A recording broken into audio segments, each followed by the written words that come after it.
Maestro, please. Bomber clad suit upon fire, man.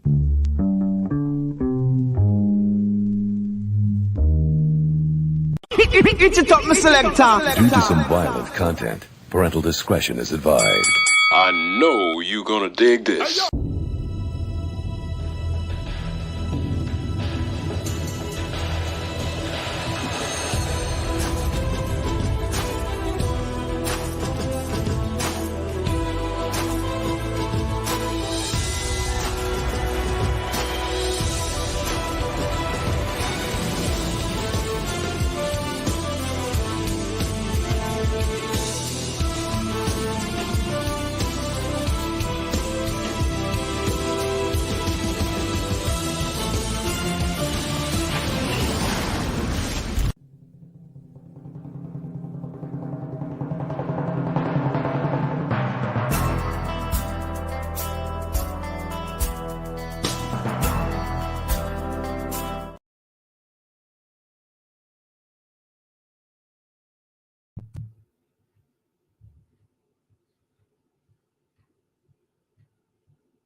Microphone's on mute. Thank you very much, Joe. I was giving you such a nice introduction. Come on, man. Too. Come on, man. I was letting you burn, Joe. I was letting you burn. Man. Joe, I was letting you burn. The one time when we need you to talk, you don't talk. All right, so let me start this from the top. This is Maestro Square Garden. I am MaestroA. A lot of people know me by my first name, Amílcar. All right, I'm joined by my brother from another, Mr. Joe Habib, who he will be burning and I will be keeping quiet when he burns. All right. Look, we're going to talk about Fury. We're going to talk about Usyk. And people have been asking me to talk about Usyk and Fury for a while now, specifically the fact that this fight isn't happening. You know, I've heard for a while now that there are channels out there that are pro-Fury channels. I don't know which channels these channels are. I don't know what channels these are, but one thing I will say is that I think I've been a lot fairer than most as it relates to one Tyson Fury, the WBC heavyweight champion of the world. All right. Some people consider him linear as well. Joe Habib, Ringside Reporter Live. Eric Lorda, Ringside Reporter Live. They've been fair about Fury as well. But I've got to be honest about this situation. We're going to be getting into the nitty-gritty of all of this. And I've got negative things to say about Fury on this one. You know, I'm going to let Joe speak for himself, but I think one thing I will say as it relates to both of us is that when facts are presented, we look at those facts, we analyze those facts, and we draw conclusions, plural, based on those facts. And I've got to be honest with everybody here, as I always am. It doesn't look very good for Tyson Fury. Now, we can get into the reasons why it doesn't look very good, and we definitely will, but there are a lot of things here that don't make it look very good for Tyson Fury. And I'll be honest, there's been a lot of drama. There have been a lot of lies. There's been a lot of spin. And as a fan of the sport who's been talking for a while now about wanting to see the undisputed heavyweight championship of the world contested between the WBC champion Tyson Fury and the WBA, IBF, and WBO and IBO and Ring Magazine heavyweight champion Alexander Usyk. An initial reading of this situation from me draws the following conclusion. Fuck the fans. The fans don't matter. We're not putting them first. And it's definitely money over legacy. Now, we can debate about whether or not fighters should be putting money over legacy, and maybe some people will do that. But from a fan's perspective, it's disappointing that this fight didn't materialize. And before we get in to your initial statements, Joe, on this, I want to big up a lot of the people that are here. I'm seeing George Foster up in the chat. All right. Dan the Man Boxing is here. All right. Ness Mendoza is here. We've got Who else we got here? We got Nando. We got SWJ. We've got, man, we got a lot of people in the chat leaving comics. Hamed. I think I saw Tony P. Osborne's in the house. Anton M. And if I didn't salute you, G Chain and others, my apologies. So, Joe, the floor is yours. And then I'm going to give my thoughts on this whole situation. What were your thoughts when this fight didn't materialize? I was gutted, right? I was disappointed. And every time there's these situations, we go back and forth with the blame game. But again, there is the common denominator. And I've always said this about Tyson Fury. Nothing's ever going to be easy with this guy. He seems to love chaos. And if there's no chaos around him, he tends to want to create it. In his book, he mentioned that, part of his strategy when going into fights with opponents is he loves to play mind games. And as we all know, or at least I know, and you've probably heard before, not just from me, but from other people, the battle starts even before the first bell even rings. And that is so suitable for Tyson Fury. It's not more applicable with anyone else as it is with Tyson Fury, right? So in this situation, Tyson Fury is being blamed, right? Rightfully so. And if we are going to assign blame, we'd have to do that in percentages, right? Just like when you get in a car accident, right? They have the who's more liable. They put a percentage on. If this guy's 70% liable, the other party's 30% liable. So Tyson Fury will definitely have the lion's share of liability in why this fight fell through. But that's not to say that there's still not misinformation being put out there on both sides, right? So in my opinion, I think that they don't want this fight to happen in the UK. I do think both sides would rather have it in Saudi. And we were told that Usyk agreed to his side of the deal, right? And Tyson Fury did not agree to his side of the deal when it came to the Saudi situation.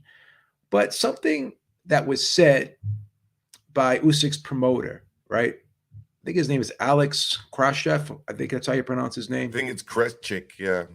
And if I pronounced it wrong, I apologize. We'll call him Alex. But then, because he's been on TalkSport a lot, Frank's been on TalkSport a lot, and they've both been saying things. And I'm going to be honest, both sides have contradicted themselves a little bit.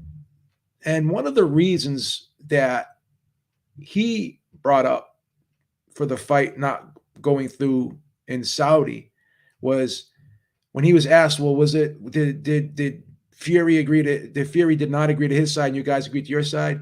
And he said, that's what was being put out there, that Fury had an issue with the money, but there was an issue with the date being too close to Ramadan. That's why Saudi didn't want to host it, right? So that's not being talked about because he did say that. So was there an issue with money, or was there an issue with the date being too close to Ramadan? That's number one, right? So then they moved it over to the UK, right? And then Tyson Fury came out and said, I want 70-30 or there's no fight. And then Frank comes back and says, well, we put that out there, but they didn't even want to negotiate. So did Tyson Fury, would he have taken 60-40,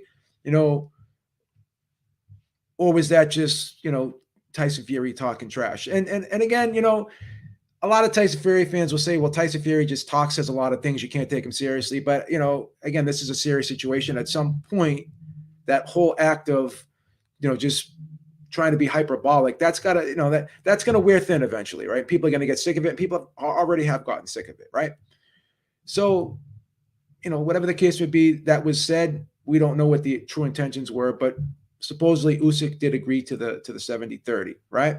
So then there was an issue with this rematch clause where, Team Fury already had that in there. Now, did Tyson know about the rematch clause beforehand? And, he didn't, or did he just overlook it originally? We don't know, but I would assume that he had to have some type of knowledge on it. So I guess from what I understand, the situation that Usyk had with Joshua was the first fight I heard was 80-20. Some people say 70-30. Frank says 80-20. I think Eddie had said 70-30. And then the rematch was going to be 50-50 regardless of who won, right? And then Frank came out and said, well, we wanted the same deal that he had with Joshua. So does that mean that, win, lose, or draw, the rematch is going to be 50-50 like it was against Joshua? If Frank says that's the same deal, then I would assume that would be the same deal because Frank said that, and Eddie Hearn confirmed that was the deal, that we had a deal that if Joshua win, lose, or draw in the rematch, right, they would be 50-50. And everyone's saying, well, Usyk didn't have to rematch him. He was the mandatory. But let's be honest, right? He wanted to rematch him because he knew that the rematch would be a gigantic payday for himself, right? And that's why he fought him. So this whole thing that, Usyk and his team, they don't want money and they don't like money too. Like this whole virtue signaling bullshit that we hear, that all these fighters are all virtuous. They do it for legacy, honor, we're the true champions. I don't blame anybody on earth for working hard and wanting to make money. So even if, Usyk is a human being, he wants money. He has an exit strategy, just like Tyson Fury has an exit strategy. They both said that they don't have much time left. They both sides have 2 or 3 more fights. Usyk said that, the only 2 fights that really mattered to him were Fury and Wilder at this point. That's what he said out of his own mouth. So he's looking to kind of cash out himself, right? Now, do I think 70-30 is fair? No, I think 60-40 would be fair. Do I think in a rematch, 50-50 would be fair? I think if Usyk wins, he should get 60-40 in the rematch, in my opinion. But once again, the question will be raised, well, why didn't he have that deal with Joshua? But then the counter that would be, well, okay, he beat Joshua twice. Now he's the unified champion.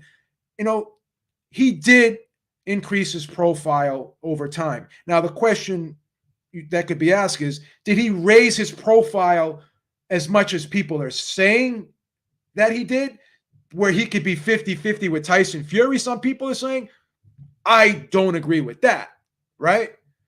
I don't agree with that. But this whole thing with Fury kind of downgrading Usyk too, is that all mind games, or is this really him disrespecting him, or is he just trying to do all these things to get in his head by insulting his manager, saying, oh, you're an idiot, you should fire your manager for taking this deal? I'm going to be honest, I don't think Tyson Fury really wanted this fight at this particular time. I don't think he was training, right? I do believe Sugar Hill was in camp with Lawrence Okoli, right? He came over and he said, I'm not here for Fury. We haven't even started camp yet, right? And then Frank Warren came out and said, I was concerned when we were negotiating this fight that Tyson wouldn't be ready for April 29th. So you can make that argument that maybe Sugar Hill already had a lot on his plate, and when he does go into camp with Tyson Fury, he wants to dedicate full camp to him and not have to train other fighters, right? So he made that commitment to Lawrence Okoli. Big ups to him for doing that. Full credit to him for doing that. So in my honest opinion, I think Usyk would have went along with the fight if it was on April 29th. But ideally, I do think both sides wanted this fight to be in Saudi to maximize the earning potential of this event for both sides, right? And the cutoff for negotiating this fight is April 1st, right? So I don't think this fight is off the table. I don't. And then Alex Khrushchev come out and said, well, it's not the rematch clause. There were other things that were problems for us in this contract. And then when asked about it, I don't want to reveal it. But it's funny because both sides are saying we don't want to reveal information, but then they go on interviews when they're separate and they start revealing things, right? So I'm gonna be honest. Tyson Fury does walk away from this looking worse than Usyk. But I'm not going to sit there and say that, this Usyk side is 100%, absolved of any criticism either, right? Because first we're told that there was an issue with the rematch. So then Fury says, well, we'll take it out altogether. oh, no, we want it in there. So I still think Usyk's team wants 2 fights with Fury, right? And if they win both fights, then they'll go on to Wilder. If they lose both fights, then they're going to call it a day. But they want to have those 2 big paydays before they call it in, right? That's why they want a rematch clause. That's why Usyk's team wanted the rematch clause with Joshua. This whole, oh, he never had to fight Joshua. Oh, he just did it because he's a warrior. He wanted to fight the... No, it was the most lucrative fight out there. Again, this whole notion that Usyk is all about honor, and legacy, I think that there is some truth to it, but there's also some truth that he fights for money as well. So I would not be surprised, honestly, if cooler heads prevailed here, right? And this fight goes back on the table, and maybe it's slated for June, where, again, Ramadan will be far over from then. It'll be long gone. They'll have time to promote it. Saudi will be able to get ready for it and ramp up and this and that and the third. I think optimally, I think it'd be better to have this fight in June as opposed to April. There's too much going on right now already. You got the Gervonta Davis fight. You got the fight with David Benavidez. You got Joshua. You got all these fights. There's maybe push it back to June. It'll be probably a better situation. But yeah, I think Fury does look the worst for wear here because Frank Warren said that he was concerned about him being ready for April 29th. So he kind of told on himself there. And then you had, Fury's trainer, Sugar Hill, say, we haven't even started training camp yet. So if you haven't even started training camp yet, that means you didn't want the fight, Now, like I said, not to sound redundant, I do think Usyk would have gone through with it, but I think him and his team would rather have pushed it back as well, too, so they could have that Saudi date and they can make more money as well. That's just my opinion. I agree, Joe, with a lot of what you said, and I agree here with SWJ as well. Slightly maybe alter the numbers, but here's the thing. I said this earlier. Heavy is the head that wears the crown. Usyk is the man. Sorry, Fury is the man who's running around calling Usyk a middleweight and a sausage and a gap-toothed rabbit and talking about essentially how he destroyed this dude. Okay. Well, again, you're the heavyweight champion of the world. You've been telling us that this is the date that the fight's going to take place. The onus is on you and your team to make this fight happen. And I'll tell people why. The money is behind Fury. The money's not behind Usyk. Usyk doesn't have a promotional deal with a major promoter. Usyk doesn't have a major broadcaster behind his promoter. Usyk doesn't have a home country at the moment where they can fill a stadium or do an arena and put on an extravagant event. All of those things are lined up with Tyson Fury. And when you go out and tell the fans that you want to fight, that this is the date the fight's going to take place, that it's got to be 70-30 split, and then your opponent accepts that 70-30 split, well, at that point, you really got to do everything you can to make the fight happen. And he didn't do everything he could to make this fight happen. I don't even know if he ever wanted this fight to take place on April 29th. And I was wrong. When I went on Ring's channel, Ring IQ, my brother Julius, saying, oh, well, all these people in the comment section are going to be looking silly when the fight happens. The fight's not happening. So I'm the one that looks silly. I don't like looking silly. But more importantly, I don't like big fights not happening. This is a big fight that I wanted to see. And you were one of the people, I was one of the people that was saying Fury's not ducking White. Fury's going to fight White. White isn't a bad style matchup for Fury. This fight is going to sell well at Wembley. It ended up doing more than that. I mean, they had to request extra seats. The fight is going to sell well on pay-per-view. From what I understand, it did, especially when you look at the global numbers. So I was right on that one, but I was dead wrong on this one.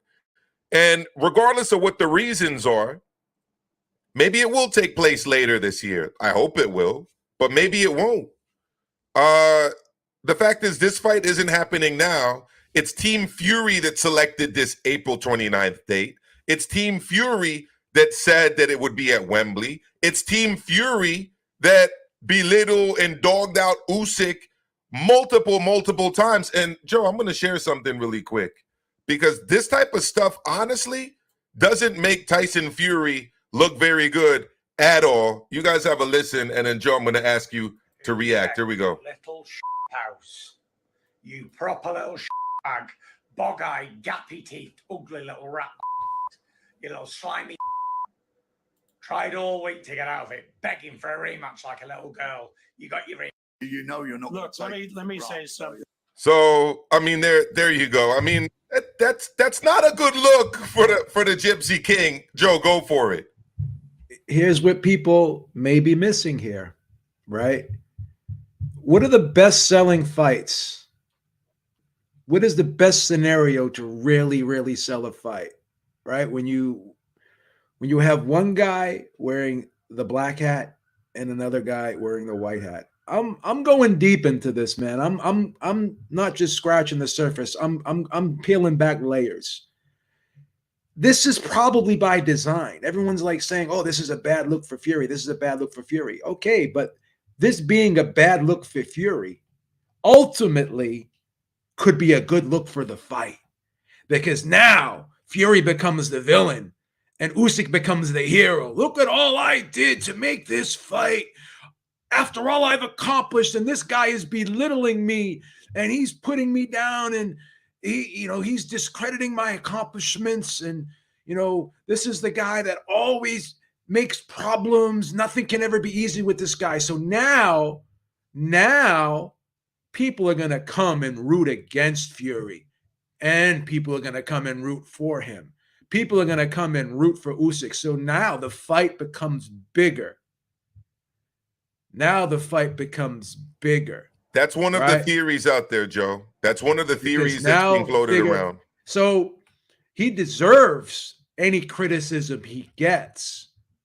But does that criticism make people say, I'm not going to buy this fight? Or does this criticism make people say, I'm going to buy this fight just so I can see Usyk kick his ass? Right? That's the thing. It's a very valid point, and it's one that was made last night on Max on Boxing. If you had an opportunity to see this, my apologies. It's going to play it for everybody else. Here we go. And both sides are moving on. They were trying to construct a 2-fight deal with a bilateral rematch clause, and the fight fell apart over the purse split, Max, for the rematch. So no deal, and that was going to be April 29th. I'm told there are some venues, sites on hold for the summer for Tyson Fury. He's not looking at retirement. Maybe a fight with Joe Joyce. I think that is the front runner, and I think it's a hell of a fight. Certainly not as good as an Usyk fight. I think Joshua's going to be out there after he fights Jermaine Franklin next week. And Andy Ruiz, Max, is another option. But I'm looking at Joe Joyce for Fury. And for Usyk, it's going to be a mandatory fight, most likely, against Daniel Dubois. Frank Warren, who promotes Fury as well, also promotes Dubois. And I'm told there's going to be talks next week for that fight. I mean, Dubois, who lost to Joe Joyce. So Tyson Fury is going to get the winner from that fight a couple years ago and Usyk the loser. Look, I didn't think the fight was going to happen early in the year. But what about later in the year? It seems to me all the talking that Tyson Fury's doing, and I think there's a big backlash in boxing among fans who maybe partly because people feel sympathetic to Usyk, what's going on in Ukraine, and he's Ukrainian, and partly because there's a sense that Usyk wants to make the fight, and Tyson Fury, for whatever reasons, is putting kind of these onerous stipulations in terms of purse splits and stuff like that. It seems like, but the more I think about it, Mike, the more I think maybe Tyson Fury looks at Usyk and goes, that's tricky. That's a tricky fight. Or maybe he just feels that the Usyk fight isn't a rich enough fight yet, and he has to let it marinate and have these kind of episodes to whet the public's appetite. Thank you. What do you think about that? Do you think we could see a unification fight between these two either later this year or early next year?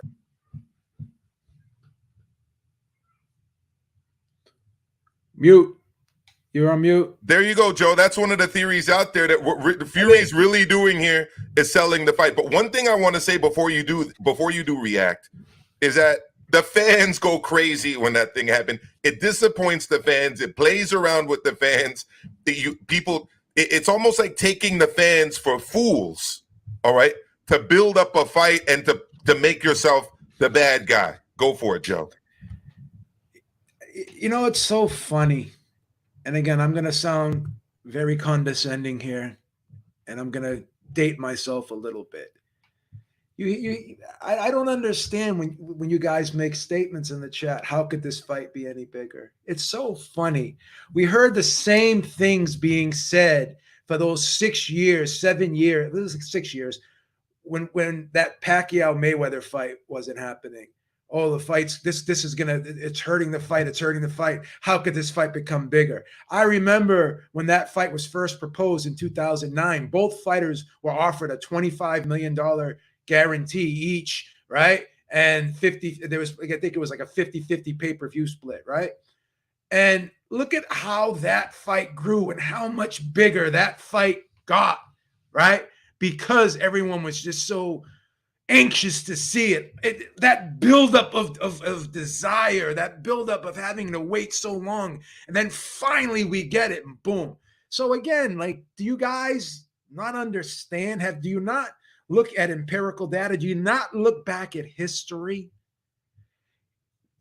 You know, I'm starting to feel a little bit happier now. I was kind of down and in the dumps when I found out that this wasn't happening April 29th. But now I'm saying to myself, you know what? I think this fight is still on the table for June. I really do. And then here's another thing. I found it quite funny how the promoter of Usyk was saying, you know, I don't blame Frank Warren. I don't blame Tyson Fury. I don't blame anyone. You know, they wanted what they wanted and we wanted what we wanted. I think both sides are still leaving the door open for this fight to be done. Tony's saying he's turned off of the fight, right? But let me say this, Tony. If I was to strap you up, right, to a polygraph right now, and I asked you, if this fight is announced for June, would you still buy the pay-per-view even if you are turned off? Guess what? The illustrious, honorable Tony P., the Maestro killer, I definitely think you would say, I'm going to buy this fight and I'm going to be rooting hard for Usyk to kick the shit out of Tyson Fury. I know you would do it, Tony P. I know you would do it. There's no man in this world that's a Maestro killer, not in this YouTube except game. for Tony P, me, and Base. Many people have tried. Tony P, me, and Base are your Achilles heel. Many people have tried. Many people have failed. You only need to be a member of this channel and of the Undefeated podcast channel to know that. But Joe, I love your sense of humor. Let's go to Base the Kid, and after Base the Kid, I'm going to bring on Hamed. So Hamed, hold on, please. Base the Kid. What is your reaction to Joe's assessment that this is all being done to build up the fight?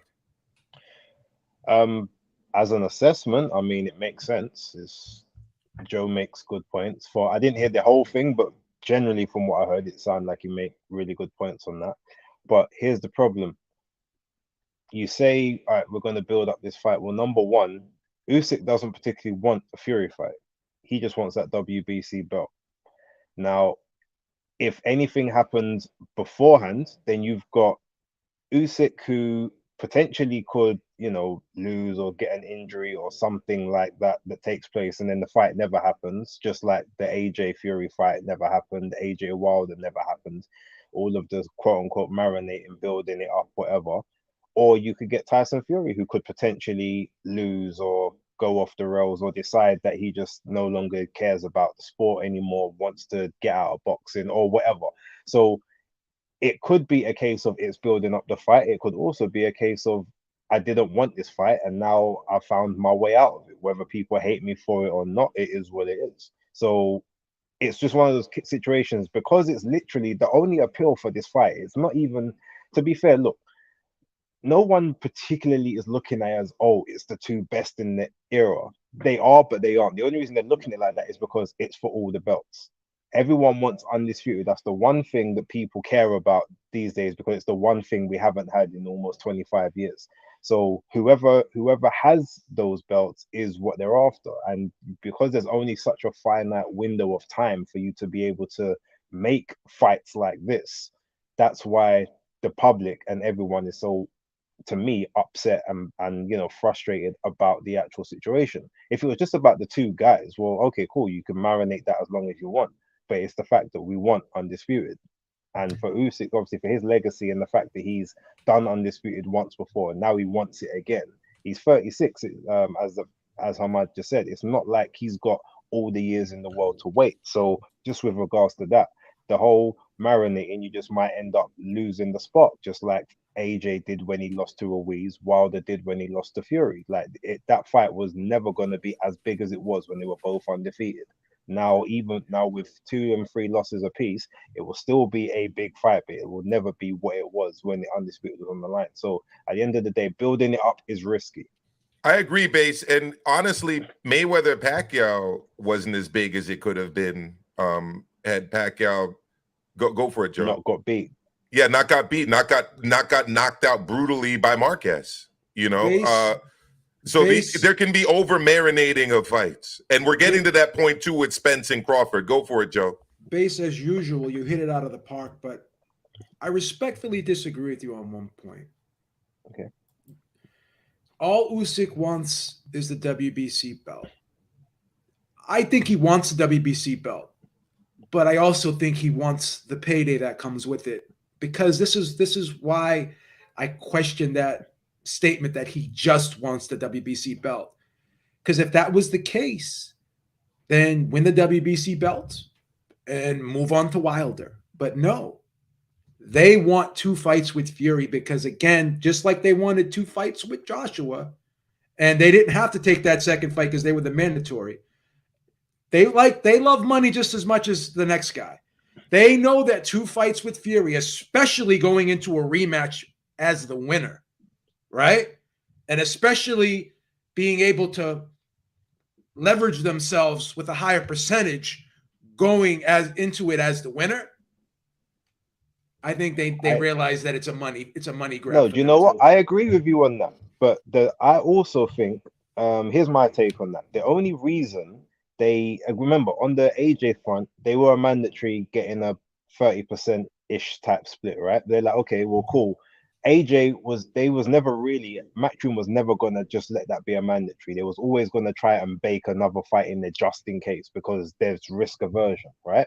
So you say, okay, cool, that's fine. If we'll take that and we'll take it on these terms. We've got nothing else to offer you at this particular point.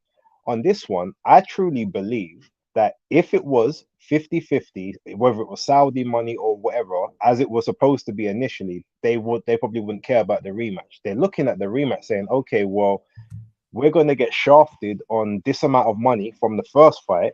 So yeah, no, because we've conceded to all of this, we will take you in the rematch because we want to be able to make more on the back end. Now, I agree that obviously that does show that you care about the money, but it's like you only want the rematch because you got low money in the first one. It says, all right, I beat you now. I've taken the low money. Now I want to basically recoup the money I didn't make the first time. Whereas if it was a 50-50, whether it was in Wembley or Saudi or anywhere else, I think they would have just been happy with the one fight and then move on to Wilder and then leave the game, because Usyk, he's not got long left. He said it himself. He wants the biggest guys in the division. He wants that belt. He wants undisputed. Once he's done that, you take out Wilder, who was the 3rd head of the 3-headed monster at heavyweight, quote unquote. You've cleared the game. You can sail off into the sunset. This is my question, though, about the rematch clauses. And by the way, I hate rematch clauses. I hate them too. I've never liked rematch clauses. Hate them. Right? Hate them. This is my question about that particular theory base, because all we're talking right now are theories, right? Theories that are based on facts and us looking at this situation. If Usyk beats Fury, right? Doesn't he put himself in the position to dictate terms against anyone, including Fury or AJ or Wilder or Joyce or anybody he fights? If Usyk beats Fury, he's not contractually obligated to fight under Queensberry or Top Rank or on BT or on ESPN. He holds every single valuable belt in the heavyweight division. the WBO, the WBA, the IBF, the WBC, the Ring Magazine. You can even throw in the IBO. At that point, he's pulling Canelo moves and giving people 80-20 splits or less. So why do you even need a rematch clause? Maybe. With regards to, I agree, but I think that the issue would be is that if you don't have the rematch clause in place, say for instance, it's you do want to make that money back with Fury, quote unquote. Well, he may then, just to be spiteful, say, "Oh well, all right, he beat me, but who made the money?" So then, when you now say, "Okay, well, no, let's run it back," he might say, "Oh, no, I'm okay, I'm good." Now you can say that anyway, but at least if it's already in place, it shortens the amount of time it might take to do the negotiations or whatnot, because you may not want to necessarily just keep it long, longing it out. So you might say, okay, if we've got the terms in place already, let's get it done. We can get it done 4 months from now, 5 months from now. Everything's agreed. There's not going to be any to-ing and fro-ing. Whereas if you let Fury out of the contract, even though, look, he can do what he wants anyway. We've seen that he does that whenever he chooses. But at least that way, he can't then say, "Oh well, yeah, but you know what? You want this rematch with me? Like I'm still your payday right now. Yeah, I don't feel like it. I'm just gonna retire." And then maybe the next, because remember, we've got to remember the next crop of guys that are coming up. There's no real big stars. I think that's also a big problem. Like in the heavyweight division, outside of Anthony Joshua, potentially Wilder and Fury, like there's no one else that's really galvanized. And the only person you probably could have maybe put into a situation like that 4 or 5 years ago would have been Jarrell Miller. But we all see how that played out, because he had the characteristics. One quick follow-up, Joe, and then right to you, and then I want to bring Hamed in. This is my understanding of rematch clauses, though, from being somebody that observes the sport and has done so for a while now. Rematch clauses are for the loser. They're not for the winner, typically. So you look at AJ getting the rematch clause to fight Usyk after losing. You look at Wilder getting the rematch clause to fight Fury after losing. If Usyk wins the fight and he wants to be spiteful, why would he give a rematch to Fury? Surely he'd collect all of the belts. So you're saying that it's because he's the only other name out there is the question. Yeah. And you want to lock time, I'm just trying to understand. I'm not debating. Yeah. You want to lock. No. I'm not debating either. Okay, good. So basically what you're saying, just to understand what you're saying, is the winner wants to lock in the only major guy that he has yet to beat that can give him this type of payday. But here's my last part of it. But the problem with that to me is that Fury's under no the loser of the fight is never obligated to. I have never heard of a loser of a fight being obligated to fight in the rematch. It's usually up to the loser whether the loser fights or not. So that still doesn't really make sense. Let me help you out. Go for it, Joe. This is what people are overlooking, and I told Base this the other day. If Fury beats Usyk, right, there's really no incentive for him to fight him again monetarily, because if he was to go and beat Usyk and then go ahead and fight Joshua, and that fight be for undisputed in an all UK battle, that would make more sense for Fury to not have to rematch. Like, he doesn't want to be logged down with a rematch with this guy when he can go fight Joshua and make much, much, much more money and then get the hell out the game. It's more incentivized for Usyk to have a rematch clause, because he can't fight Joshua again in a third fight. That's not going to be really sellable, right? I mean, if he loses to Fury, right, and then he goes, well, I'm going to go fight Wilder, that it would be okay, but there'd be no title on the line. What is Wilder going to want that for? So it makes more sense for Usyk to want this rematch clause and not Fury. So Fury says, let's just take it out all together. And I even speculate he may not even have known it was in there from the beginning. He may have overlooked it, and now that he found out that it was in there, probably says, well, I don't want it in there. That's possible. I'm not saying it's facts. It's possible. Because, again, he's looking at the long game. Why do I want to fight this guy again?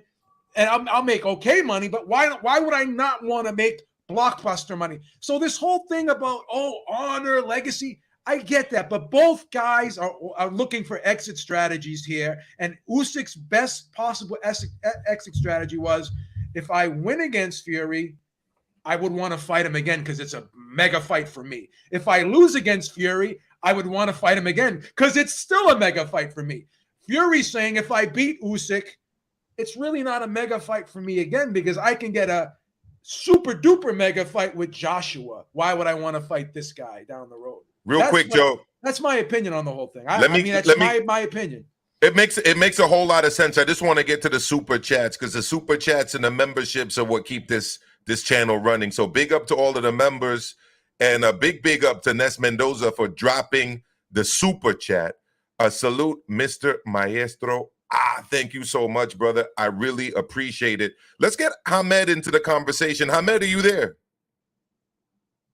Yeah, no, I was just listed. I do think the main reason Usyk wanted a rematch clause was because we've seen what happened with Kovalev and Ward. Even though Kovalev had all the belts, essentially I thought got robbed. And then if there was no rematch clause, where would have Kovalev went? So I think in the UK, I always favoured Fury, even though I think Usyk could have won that fight with Top Rank and politics, especially in a one-fight deal. I think Fury was favourite. Yeah, I mean, I don't disagree with the fact that he was favored, Hamed. But let me ask you this: are you now on board with what I started off saying in this show? I don't know if Fury was ever really interested in fighting on April 29th, despite all of the constant trolling of Usyk, and dare I say trolling of the fans and people that watch the sport, like Base, like Joe, like myself. I'm at the point right now where I don't think he ever wanted to fight April the 29th, and I'm at the point right now where I'm saying I was wrong. I was wrong to say that I thought this fight. Let me throw something else out there. Let me throw something else out there real quick, Hamid. Sorry to cut you off. I think Usyk would take the fight without a rematch clause if it was in Saudi. But if it's in the UK, like Bay said, he's taking short money, right? He would want the rematch to kind of coop for the losses. Where if he takes it in Saudi, the chunk that he'd be getting, right, is, and everyone wants to talk about, fights, losing money, gaining money, whatever. I'm telling you right now, I don't think any of these fights in Saudi are really making money. I think this is just basically an example of sports washing, and they're paying to enhance their reputation, in my opinion. In my opinion, I don't want to. I agree 100%. I don't want to be attacked here. I don't want to be attacked here by the SJWs, but that's my opinion. But I think I'm gonna throw a curveball out there. This fight may happen in June in Saudi with no rematch clause. Possible. I mean, I'm going to throw a curveball out there, and I didn't even throw it. I'm just relaying an outfield throw to home plate. Eddie Hearns interjected himself into the mix now because he's saying that, why not AJ after the Franklin fight? You heard that, right, Base? What are your thoughts on that? Personally, I mean, okay, it will make money, so it makes logical sense from that perspective. But on this particular occasion, I think I side more with Ring IQ when he said Eddie needs to stop putting AJ's name in the mix with Fury at this point. Like we've had two attempts at that fight already. We had a third attempt which no one really speaks about, which was when obviously Eddie offered him the initial deal when he was coming back from the 150-pound weight loss and whatnot, which culminated in the AJ fight. He took neither of those options. At this point, leave Fury to do what he's doing. Let AJ go on his own path. If it naturally maturates to the two of them end up fighting each other, cool. But don't interject into this one, because for all the bad press and whatever that Fury's got now, why do you want to give him an out? Don't give him a way out of this quote unquote undisputed situation. You say, if anything, AJ should come out and say, no, do you know what? I'm not fighting you until you clean up this mess for undisputed or something like that. Because if I was AJ, because in that point AJ's still holding the cards. If you're saying that he's still like the biggest payday for Fury, or Fury's believing that, then I'm going to be like, well, no, because if that's the payday, it's got to be either for undisputed or it's got to be for the majority of the belts. I've tried to make fights with you on 3 different occasions. Each time it hasn't happened for whatever reason, whether it's your fault or not. I'm not doing it no more. So go clean up your business. I'm gonna do my thing, and then when I'm ready to come back around, I'll come back around. At this point, I think he's earned that, and that's how I would play it. So if I was Eddie, I wouldn't be talking that. So Eddie needs to keep quiet on this one, in my opinion. So you're thinking that fight doesn't really make sense for Joshua right now at this point in his career? It will always make sense. It will always make sense, but I don't feel like it's number one. It's a fight he needs right now because he still needs to embed with his new trainer, do everything like that. But outside of that, financial sense, yes. I meant competitive sense. Yeah. Well, no, but even I think competitively, it could still do well. I think he would still be he would be up for it. But my point is that if I was him, just knowing off of history, I would not be putting my name in that situation. And I would tell Eddie, shut up. I don't want you talking my name with him right now. I'm doing my own thing. I ain't got no belts. I've got no contractual obligations. I've got nothing tying me to this circus. Leave me out of it until I'm ready. Until when I say it, then we can talk. Outside of that, shut up. That's what I'd be like. Yeah. Let me go to a comment from a member real quick, Joe, and then to a super chat, and then right to you. So North Bank Bren, big up North Bank Bren. He is a member, and I actually got to get you on the scroll, so I'm going to do that right away after this. Eddie needs to stop the constant fantasy booking because it's been alienating his own stable recently. Another member, Slight Tendencies, is hitting me with the super chat. Maestro and Joe are telling the truth about this fight and not just jumping on the bandwagon. Can't stand hearing fans complain about splits and percentages. Managers act like they're in the negotiating room. Big up Slide Tendencies. Big up North Bank Bren. Babe, go ahead and burn. Yeah, I just don't think Eddie wants that fight right now. I think that after this Franklin fight, they'll want Dillian White, and then they can start talking about the Joshua fight after that. Excuse me, the Fury fight after that. There you go. Hit the like button, everybody, and then Hamed, and then Dan the Man. You're up next, brother. Go for it, Hamed. Hit the like button, everybody. Like I say, I don't think Fury ever wanted this fight until he sees Usyk is either beatable or he's aged him out more. Because I remember Fury and Usyk were doing some sort of face-off before the Lomachenko and Richard Comey fight. But I was just thinking that was at the end of 2021. That's like over a year ago. So in all that time, they could have made the fight or whatever they've been negotiating, Top Rank and Usyk's team. To me, it just seems like he wants to age Usyk out, and Frank Warren's got 2 other heavyweights. I just think they're going to delay this fight, but at that point, I don't know if I'm going to be that interested in the fight. Can I make a point just before we carry on? Yeah, go for it. And then no one was talking about, obviously, like Hamas just said, like they could have made the fight from whenever. I mean, didn't we hear time ago that ultimately, number one, it was, remember, Joe, I showed you the actual clip because you said you could never hear it, and I showed you.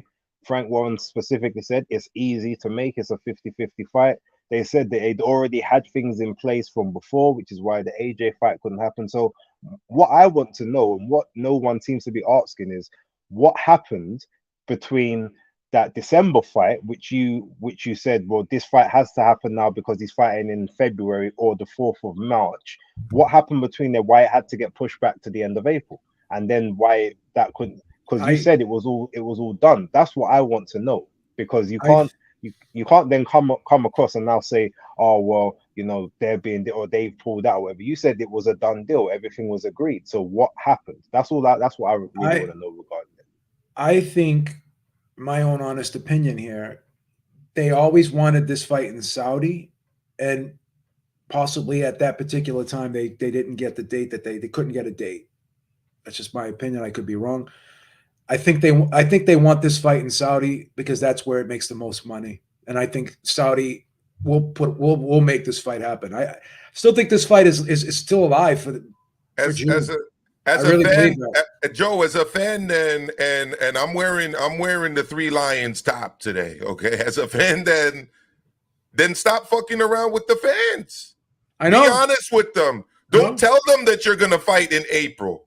Fans don't want to hear what. Don't tell them that, oh, you know, we're going to do a Wembley show and get people excited about a big undisputed fight taking place in London, the capital city of the UK, in the National Football Stadium. Don't fuck around with people and tell them lies. Don't do it. Just be honest and say, we want the Saudi money. We're going to go to that country.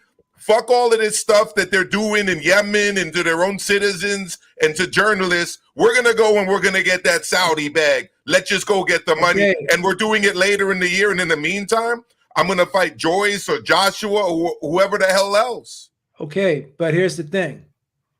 By doing what they're doing right now and fucking with everybody, it does make the fight bigger. It makes people, when people are angry, it sometimes gets a positive result.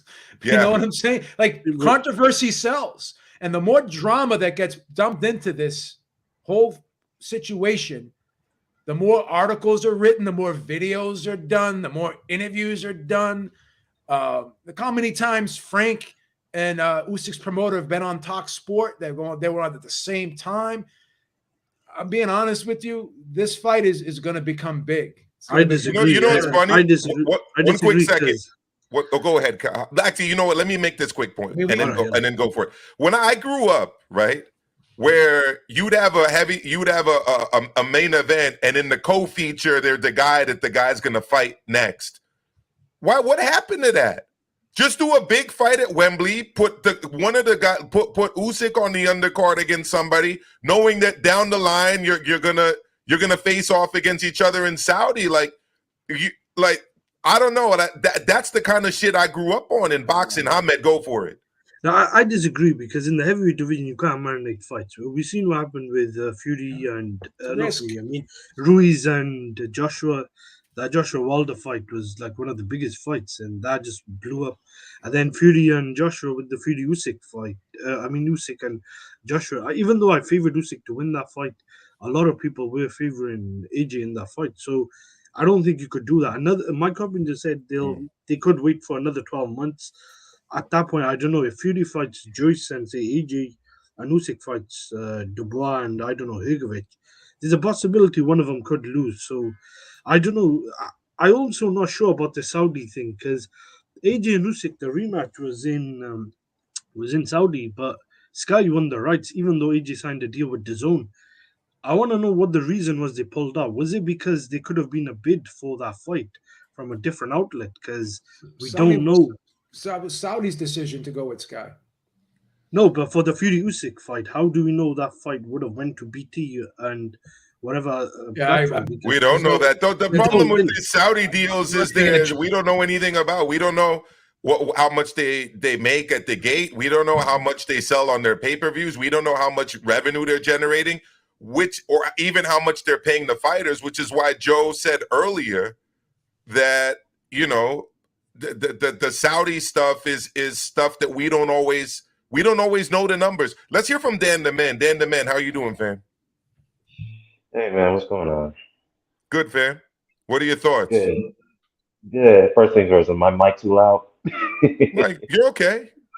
Good, because I know B was complaining about that last time, so I just wanted to make sure. Well, Beeb is the loudest guy on this panel, so he's the last person to talk. Hey, fair enough. Hey, shout out to everybody in the chat. I actually enjoyed it. Yeah, in the panel as well. This is a very good, healthy debate, whatnot, and disagreements here and there, but also some level-headed agreement as well. But I will say this though, man. B, you do make some good points. So along with everybody else, Face, Ahmed, and you also, Maestro. But I will say this though, I tend to agree with Ahmed on this one as far as the belief of trying to marinate the fight. You just can't do that in the heavyweight division. I've said this a long time ago as well. Number one, and the reason why I say that is because fighters, yes, there is a longer lifespan with heavyweights, but the problem is that you cannot. There's not a big pool of opponents that you can select, marinate fights like you can do at welterweight, like you can do at middleweight, because you can move in between those weights as a fighter if you want to marinate a certain fight, like Floyd did with Manny Pacquiao for over almost a decade. That's number one. Number two, I really don't think Fury wants to marinate the fight, as you would suggest, B, because he's been dismissive about Usyk since early 2021, going into early 22, which they could have made the undisputed fight where Joshua and White were going to step aside to allow that fight to happen. Fury interjected and said, no, I need to have a tune-up fight, which we don't understand why he wanted to need a tune-up after he beat Wilder. So that's number one. Another thing I want to say, too, is that he's been a problematic individual in negotiations going back to the David Price days. When David Price was a British champion and Fury was the mandatory, and Fury was talking all that jive about beating David Price, and then he ultimately pulled out, gave up the belt, because he probably didn't want that, he didn't want to have that recollection of what happened to him and Price in the amateurs. The footage is up there. You can look at that fight where Price bossed him and got, pieced him up in that fight. So other than that, yeah, he's been problematic then. He's been problematic on the European level when he was mandated to fight Kubrat Pulev. He turned down the Pulev fight. He backed out the Ustinov fight. We all, you can, debate whether was that a legitimate reason why he backed out.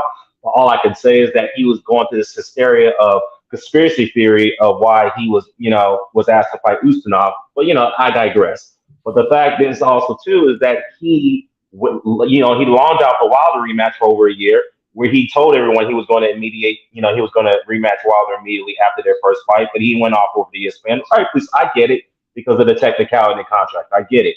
But my point is that he's always been problematic. He's denied us an undisputed fight 4 times. And the reason why I say 4 is because going back to the Joshua situation in 2021, the Usyk fight early 2022, and 2023 now with the Saudi situation, and now the 4th time with the London situation. So that's 4 times. And I think fans are fed up and they're just tired of waiting because it's almost 2 decades, as we mentioned.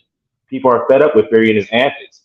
They're just tired of him. It's just like, dude, you say one thing, you say you fight for legacy, then it's all about the money, while you try and charge people 30 quick for a Chisora fight, a fight that nobody really wanted to see. Let's be honest, nobody wanted to see that fight. Even though it did some okay numbers, I get it. But at the end of the day, you can't just go. You can't be a walking, talking contradiction for for so long. I'm sorry, you just can't do that. I think it just people are just holding Fury accountable for his actions. You can't be all talk with no action. You can't do that. You just can't get away with that for so long. Dan, I agree with you, and I also don't necessarily like fights marinating. I don't like Errol Spence, Bud Crawford marinating. I didn't like Manny Pacquiao and Floyd Mayweather marinating. But here's the thing. It's not marinating versus non-marinating. It's 2 forms of marinating. And I would prefer the form of marinating that's honest over the form of marinating that's dishonest. Because here's the thing. The way that it's marinating right now, they're both going to take on other heavyweights before they fight each other anyways. So why not be honest with the fans and have Usyk face Dubois and have, let's say, I don't know, Fury face Andy Ruiz and be honest about it up front. Now, whether or not they have enough money in the pot to do that on the same card is another story. But if you set up those fights and say, listen, we're going to do the Saudi fights down the line, are you marinating it? Yes. But you're marinating it in an honest way as opposed to a dishonest way. I hope that makes sense. Yeah. I agree. It does make sense. It does make sense. I agree. Because at the end of the day, I guess to your point, it's kind of like Evander Holyfield, Mike Tyson. Back in the late 80s, they initially agreed to a fight. People don't know this. They initially agreed to a fight back then when Holyfield moved up from cruiserweight, and he had like few fights in at heavyweight, when he fought the likes of Alex Stewart and Declan Thomas, whatever, and so forth. They had an initial agreement in principle that they have to get past their interim fights to meet up and fight in late 1990.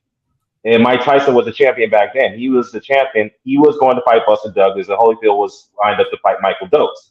Should they get past those fights, they were going to, obviously you could call that marinate the process, because people were waiting for that fight for quite, not for long stretches of time, but, just a bit.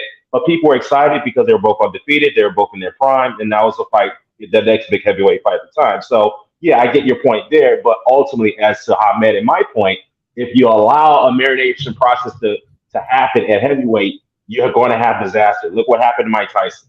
He got knocked out and got beat up by Buster Douglas. We didn't get that fight at that time.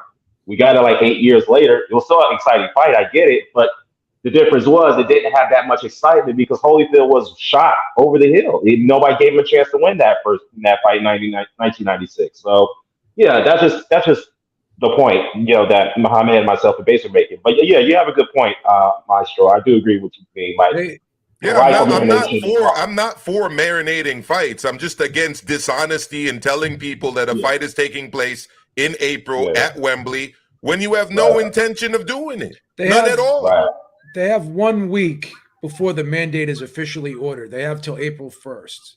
So the first scenario that can play out is they get a deal done within the following week for June, or as Maestro and I think Dan, you alluded to, that Fury could fight Ruiz, and then Dubois would fight Usyk, and then the winners would meet. Now here's the power play that Frank Warren has. He's in a win-win situation, sort of, kind of here. If Dubois does win, which I think is a stretch, then he can do undisputed with Fury, right? And Fury then in-house be an in-house fight, and then Fury would probably go. Fury would probably go 90-10 with Dubois. I mean, it's crazy as he is, and then he won't care. And then if those two fights take place in the interim, then Usyk and Fury can meet in December. But I'm going to be honest with you. If they have an interim fight in between both men, I think they meet in December. I think we will get this fight by the end of the year. I really do. I don't know. Can I just say sorry there? I don't know. There's Joyce as well, and they talk about Fury Joyce. But if Fury fights Ruiz, I do think it's possible that Usyk may have to fight 2 or 3 of his mandatories, because going by the interview Mike Coppinger and Max Kellerman was doing yesterday, they're saying that there's rumors the fight could be delayed for another 12 months. At that point, I don't know, is Usyk gonna fight once, or is he gonna fight 2 or 3 times? Because that's a long time before they're potentially gonna fight. He wouldn't have to fight Joyce. He wouldn't have to fight Joyce because Joyce was the last mandatory. So even though Frank keeps talking about it, Joyce has to wait his turn. He's got to wait. But Hrgovic, yes, because that was and the WBA. Those two definitely do need reconciliation. Do you think the IBF will be ordered? You think the IBF will be ordered? Remember, they've already ordered it. They just said we understand we have to wait our turn. Now, if Daniel Dubois turns down his, the WBA might still be able to enforce theirs with their second person, which I think at the moment is Martin Bacoli. So I think they could make him have to fight Bacoli. So you think it's plausible that Usyk would have to do back-to-back mandatories? Yeah, or big step aside money. So they would have to get that Saudi deal in order, and the Saudis have to say, look, okay, we'll pay you to hold off until after the fight. Or they could apply for an exemption as well. But let me they can't anymore because the mandatories were called. So once they're called, you can't apply for the exemption. Correct. One thing I've never understood about the Reggie belt, though, because when it was first brought about, like, you did have to make a certain number of defenses, and I don't know. And Dubois only made 1 defense. Like, wasn't it like 3 defenses? It used to be 3. You had to defend it 3 times, and then you were eligible for consolidation with the super champ. So how does he get that after 1 fight? I think it's because they haven't had a WBA of sorts since 2017. So they're just saying, you know what, because you're that champion now. We want to consolidate these. I think they're trying to get them out of there overall in certain weight classes. So they say, well, look, this almost 6 years now. We need a champion, or we need a defense of our title. There you go. It's quick, but they shouldn't. Yeah. So I got to handle some business here first of all.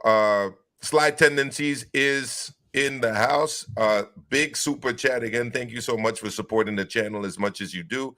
He says to you, Dan, if Fury doesn't do what I like, he a duck. Laugh out loud. I'm gonna let you respond to that in a moment. But before I get to that, I do have a couple important announcements that I need to make. Announcement number 1 is that the second part of this show is on Ringside Reporter Live, and we're going to be talking about how Tank Davis moved the goalpost against Ryan Garcia.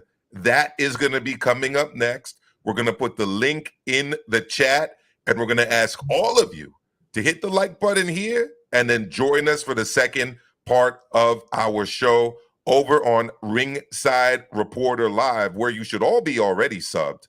That's number one. Number two, we've set up a Discord group, comrades. All right, it's Sucker Punch. That's the Discord group.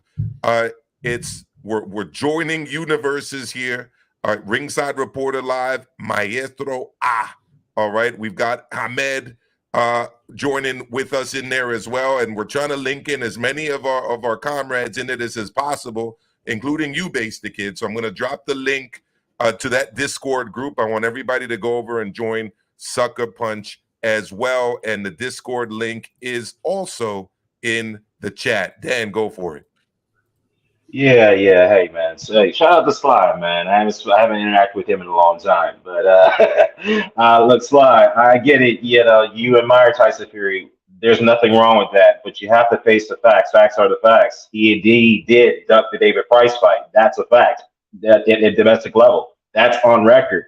He indeed ducked the Pulev fight when he was mandated to fight him for the European title. That's a fact. He also did, long out the Wilder rematch until 2020. That's a fact. So, I mean, I don't know what else I can tell you. He moved the goalposts many times with the Usyk fight. That's a fact. So I don't know what else to say. But look, I'm not trying to convince you. If you believe Fury is in the right in this situation, that's on you. But I will say this, though, going back to the dishonesty component.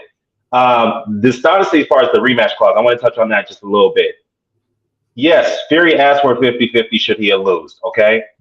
And I guess people are defending him like Gary Davies and so forth, I mean, which is not surprising. But what I don't understand is the hypocrisy. Why did Fury agree to a reversal split with Wilder when they fought the second time? Should the winner of that fight, get the higher end of the split when he agreed to lower end of that fight? So you can't side him and say he's in the right when he agreed to a reversal split in that fight, but not agree to a reversal split for the Usyk fight. So that's another thing that needs to be called out. And another thing that we need to touch upon is that the fact that he never was training for that fight. Even his trainer even outed him out on that. They never trained for the Usyk fight. So yeah, I just can't see what else can I do to, not saying convince anyone like Sly, but the fact is Fury is in the wrong here. And many people, including this panel, agree he needs to be, I'm not saying 100% blamed, but he deserves the big majority of the blame for what happened. Yeah, majority, exactly. He deserves majority of the blame. Sorry, I just want to say, I would not probably put too much blame on the Pulev situation because I remember he chose to fight David Haye. This is my whole issue. I was a big Haye fan. Fury was ridiculing Haye for years and years because he pulled out the fight to essentially ducked him twice. But Fury is doing the exact same thing he accused other people of doing. And he's done this before with Klitschko, with David Price. With the Wilder fight, he tried delaying it with AJ. I don't think he really wanted that before he was he essentially delayed that fight as well. So the guy's got a track record. So I don't know why people defend the guy. Here's the thing. We could try to justify behavior. We can try to reason behavior. But when certain things are said, we have to even acknowledge this, whether we're on one side or the other. When people say certain things and do certain things, right, they do open the door for criticism, whether it's justified or not. So if someone asks for a catch weight and then the fan of that fighter says, well, it doesn't matter, he would have beat him anyways, you can believe that. And you could even be right. And history would probably prove you right? But you can't deny the fact that it does pose the question, is he concerned that the other guy is too big for him? That question has to be acknowledged. You can't, like what Dan is saying, you can disagree with it, but he has plausible arguments. Even if you disagree with what he's saying, because Fury leaves you thinking these things, right? Because his mind, I would love to spend a day in that guy's mind. That would be like the most bizarre trip that even a hit of acid wouldn't be able to take me down, right? This guy is all over the place. So we can't dismiss Dan's opinion here because no, we can't. But one thing I also think we need. No, we can't dismiss it. But one thing we also have to remember, and I have to tell myself this all the time. I mean, and I mean no disrespect by this. I mean, I'm a teacher by trade, as most of you here know. I'm a school teacher. I'm a public school teacher in the South Bronx. Shout out to the 10456 zip code, the poorest congressional district in the United States. That's where I teach. I teach in the same neighborhood where I live. Fury's got like an elementary school education at best, and you just cannot take anything this guy says seriously. You just can't. I'm not going to be putting myself out there defending his statements, defending his tirades on Instagram, defending his logic, which switches pretty much as many times as there are days in a week within a week. And I would suggest that fans stop doing this as well. It's like, yeah, but Fury said this, but then he said that. Fury said he was going to give money to the homeless, but then he didn't. Fury said he'd fight for no money, but then he's wanting a 70-30 split. I mean, it is what it is. The proof is in the pudding. We were all lied to. April 29th, as far as I'm concerned, was never going to happen. I think most of us here on this panel have agreed around the fact that he wanted the Saudi bag of money. The Saudi bag didn't happen. And everything since then has just been lies, deflection, and deception as far as I'm concerned. All right. Sorry, one sec. If anyone read that article, this is actually something people are not talking about. That my coverage article, the £1 million he was meant to donate, according to my coverage in the article, Fury did not agree to, and there was a bet between Alex Krasek and Frank Warren. They said whoever wins will donate the £1 million. So this guy is a pathological liar, and he's not willing to make any concession. Even when Usyk conceded 70%, this guy was not willing to pay the £1 million. So, I'm kind of done with the guy. I think they should just strip him of his belt. Frank Warren confirmed that. He said it in the interviews. Yeah, well, we sorted that out on the Sunday. But the way Alex was talking, actually, well, no, we didn't. Because why are you betting me £1 million? And that's not what we agreed to. That's not what was in our our negotiation back, or our conditions of the acceptance. So, Frank, I think also, if you watch a lot of those interviews, I think Frank was a bit saucy. He had a couple of drinks. So some of he's almost like he was letting certain things slip that maybe he normally wouldn't, because Frank is very tight-lipped, but he was saying certain things. I was like, oh, okay. When he's had the drink, you can kind of get a bit more out of it. And plus, it was I'm interesting. going to end it on this because we're behind schedule, guys. Sorry to interrupt, but we're behind schedule, and we've got to get over to Joe Habib, ringside reporter live, to talk about Tank Davis moving the goalpost against Ryan Garcia. But one thing I will say, I do agree with George Foster a lot on this. I mean, why should anybody be forced to donate money to one side of an armed conflict?